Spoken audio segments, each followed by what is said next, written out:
নমস্কার বন্ধুরা, bonsai and nature চ্যানেলে আপনাদেরকে স্বাগত জানাই। তো আজকে আরেকটি ভিডিও নিয়ে উপস্থিত আপনাদের মাঝে বনসাই অ্যান্ড নেচার চ্যানেল। আর আজকে আমি যে গাছটির উপর কাজ করব সেটা হচ্ছে আমার একটি পাকুড় বনসাই। তো এই গাছটির উপর কী ধরনের কাজ করব এই নিয়ে আজকে আমি এই ভিডিওটি আপনাদের সামনে তুলে ধরছি, কী ধরনের কাজ করা উচিত। আর এক বন্ধু আমাকে কমেন্ট করে আসাম থেকে যে তাদের ওখানে এখন ভারী বর্ষা। তো এই বর্ষার মধ্যে গাছের উপর কী ধরনের কাজ করা উচিত, গাছের মধ্যে থেকে সব পাতা ছেঁটে ফেলে দেওয়া এই সময়টা ঠিক হবে, না গাছের মধ্যে কী ধরনের কাজ করলে গাছ আপনার ভালোভাবে সুস্থভাবে হেলদিভাবে ডেভেলপ করবে। তো এই নিয়ে আজকে আমার এই ভিডিও। আরেক বন্ধু আমাকে কমেন্ট করে যে বট, পাকুড়, অশ্বত্থ এই গাছের উপর যেন আমি একটু ভিডিও করে দেখাই। তো দেখতেই পাচ্ছেন বন্ধুরা, এটা একটা আমার পাকুড় বনসাই। আর এই সময় আমাদের এখানেও এখন ভারী বর্ষা। আর এই বর্ষায় গাছের উপর কী ধরনের কাজ করবেন সেটা তো আমি করে দেখাচ্ছি বন্ধুরা। দেখতেই পাচ্ছেন আপনারা, এই গাছের আমি লাইট প্রুনিং করছি। লাইট প্রুনিং বলতে যেগুলো আনওয়ান্টেড ব্রাঞ্চ সেগুলোকে ছেঁটে বাদ দিচ্ছি, যেমন গাছের ডিফরেশনও করছি না, পাতাও ছেঁটে বাদ দিচ্ছি না, গাছের হার্ড প্রুনিংও করছি না, গাছের রুট ট্রিমিংও করছি না, গাছকে রিপোর্টিং বা প্রতিস্থাপনও করছি না। এইসব কাজগুলো আমি বর্ষার আগে সেরে নিয়েছি। আরও কিছু কিছু গাছ আছে যেগুলোকে আমি বর্ষার শেষের দিকে প্রতিস্থাপন করব, প্রুনিং করব, ট্রিমিং করব। তো সেই সব কাজগুলো আমি বর্ষার শেষের দিকে করব। বন্ধুদের কাছে একটাই রিকোয়েস্ট করব, এই ভারী বর্ষা বলতে বন্ধুরা, যখন দেখবেন যে 5-7 দিন বা 3-4 দিন ধরে লাগাতার বৃষ্টি হচ্ছে, সেই সময় এই কাজগুলো থেকে দূরে থাকাটাই ভালো। আর এই সময় যদি আপনারা কাজগুলো করতে যান, তো অনেক সময় গাছ আপনার ডাইভার্ট করে যাওয়ার চান্সটা একটু থেকে যায় বন্ধুরা। কারণ হচ্ছে যে কি, ভারী বর্ষা বলতে 3-4 দিনের বৃষ্টিতে গাছের আপনার রুট পচন দেখা দিতে পারে, বা যে ডালগুলো আপনার প্রুন করবেন, বা যদি হার্ড প্রুন করেন বা চপিংও করেন গাছটিকে, তাহলে কী হবে, সেই জায়গাতে পচন দেখা দিতে পারে, ফাঙ্গাসের আক্রমণ হতে পারে। অতএব আমাদের সে সময় কাজ না করাটাই ভালো।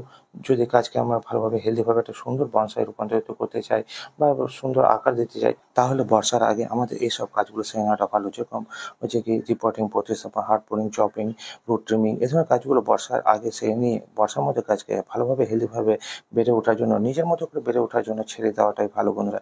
এতে করে গাছ আপনার হেলদিভাবে ডেভেলপ করবে এবং ভালোভাবে বেড়ে উঠবে, এবং পরবর্তীতে আপনি একটা সুন্দর বনসাই পাবেন। তো যাই হোক বন্ধুরা, আমার এই কাজগুলো আপনাদের কেমন লাগছে তা অবশ্যই জানাবেন। যদি ভালো লেগে থাকে অবশ্যই ভিডিওটিকে লাইক করে চ্যানেলটিকে সাবস্ক্রাইব করবেন।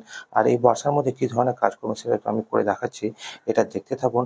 আর অবশ্যই আপনাদের যদি কোনো রকম জিজ্ঞাসা থাকে বা পরামর্শ দেওয়ার থাকে, সেটা অবশ্যই আমাকে কমেন্ট বক্সে লিখে জানান। আর যদি আমার এই ভিডিওটি আপনাদের ভালো লেগে থাকে বন্ধুরা, অবশ্যই ভিডিওটিকে লাইক করে চ্যানেলটিকে সাবস্ক্রাইব করে পাশে থাকবেন। দেখতে থাকুন বনসাই অ্যান্ড নেচার চ্যানেল।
যারা এতক্ষণ পর্যন্ত আমার এই ভিডিওটি দেখলেন, আশা করি তারা আমার এই কাজগুলো থেকে কিছু জানতে পারছেন বা শিখতে পারছেন।